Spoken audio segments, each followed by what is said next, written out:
આ મારા ભગવાન છે, આ મારા ગુરુ છે, આ મારા ઈશ્વર છે.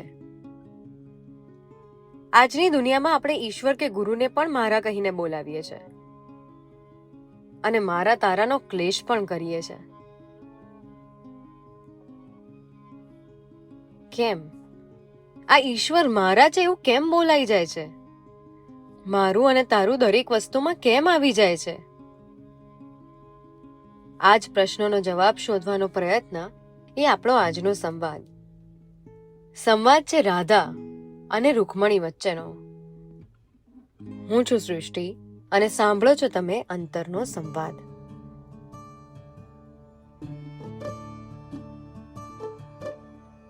કૃષ્ણએ ભાલકામાં છેલ્લો શ્વાસ લીધો. એને ઘણા મહિના વીતી ગયા હતા. કૃષ્ણના ગયા પછી રૂકમણી કૃષ્ણના જીવનને વધુ નજીકથી અનુભવવા ભારત યાત્રા પર નીકળ્યા. એ દરેક ભૂમિના દર્શન કર્યા જ્યાં કૃષ્ણના પગલાંનો સ્પર્શ થયો હતો. છેવટે તે મથુરા પહોંચ્યા, વૃંદાવન ફર્યા. આ ભૂમિ પર આવ્યા પછી વૃંદાવનના રાણીને મળ્યા વગર પાછા ફરાય? એટલે તેમણે રાધાને મળવાનું નક્કી કર્યું. ઘરના આંગણે હાથમાં આરતીની થાળી લઈ રાધા રૂકમણીની વાટ જોતા હતા. તમને કેમ ની ખબર કે હું આવીશ? રૂકમણીએ આશ્ચર્યચકિત થઈ પૂછ્યું. કૃષ્ણના પટરાણી મથુરા આવે અને મને એમના દર્શનનો લાવો ન આપે એવું બને? રૂકમણીના શબ્દો ખૂટી પડ્યા. રાધાએ રૂકમણીને ઘરમાં આવકાર્યા.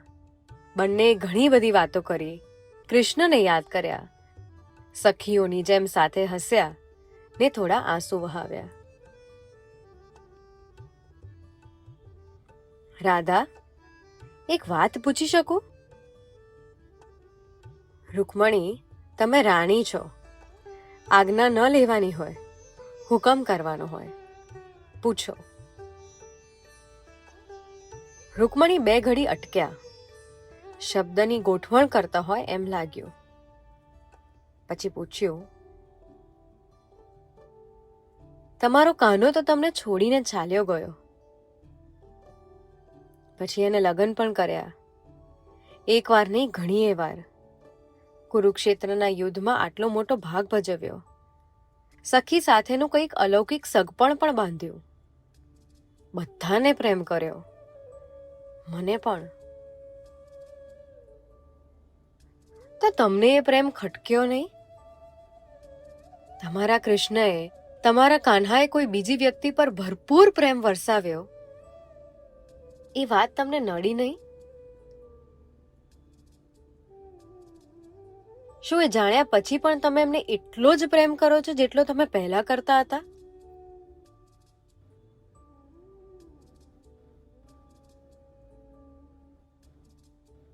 રાધા આછું હસ્યા. પછી કહ્યું, પહેલા કરતી હતી એનાથી પણ વધારે પ્રેમ કરું છું હું કાનાને. છેલ્લા શ્વાસ પછી પણ કરીશ અને આવતા ભવે પણ કરીશ.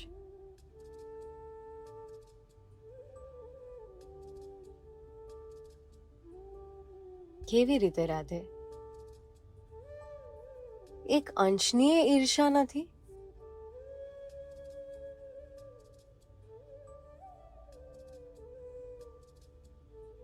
રૂકમણી, આપણા આ સંવાદમાં તમે ઘણીવાર એમ બોલ્યા કે કૃષ્ણ મારો છે, મારો કાન્હો. એ મને મૂકીને ચાલ્યો ગયો.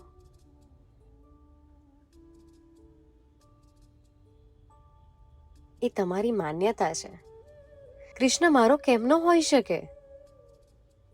જો હું એને મારો માનતી હોત તો અહીંયાથી જવા જ ના દીધો હોત.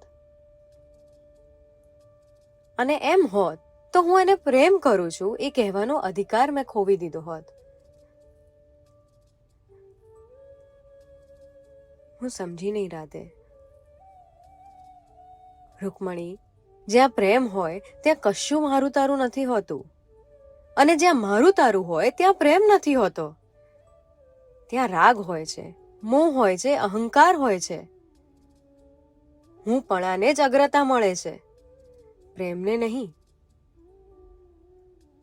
કૃષ્ણ મારો છે જ નહીં, હું એની છું.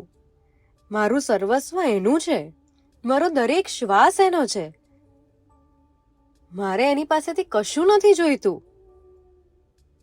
એને બસ મને પ્રેમ કરવાનો અધિકાર આપ્યો છે, એ જ બહુ છે.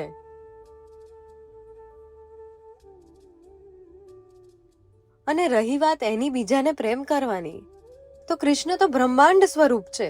એ બધાને પ્રેમ નહીં કરે તો કોણ કરશે? જગત પિતા છે રૂકમણી, વહાલ નહીં આપે બધાને, હૂંફ નહીં આપે તો કોણ આપશે? કૃષ્ણ મારો છે જ નહીં, હું એની છું. મારું અસ્તિત્વ તો બસ એનામાં ભળી ગયેલું છે.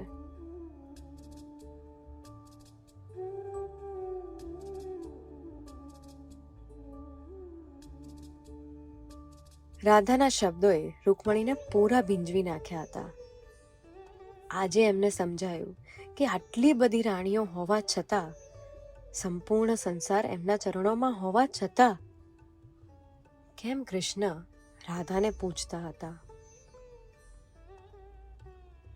જો કૃષ્ણ બ્રહ્માંડ છે તો રાધા બ્રહ્માંડ રાગિની છે.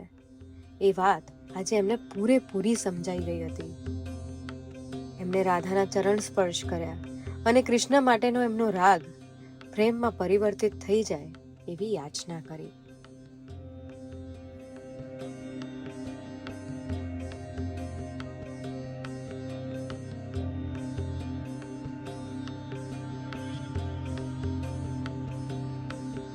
ઈશ્વર આપણા છે કે આપણે ઈશ્વરના છીએ? આપણે એને પ્રેમ કરીએ છે કે એને ચાહવામાં પણ આપણે આપણા અહંકારની સંતુષ્ટિ કરીએ છીએ? આપણે ઈશ્વરને મેળવવા છે કે આપણું અસ્તિત્વ એનામાં ઓગાળી દેવું છે? જ્યાં સુધી આપણી પાસે આ પ્રશ્નનો જવાબ નથી, ત્યાં સુધી આપણે આ મારા તારાની માયામાં જકડાયેલા જ રહીશું.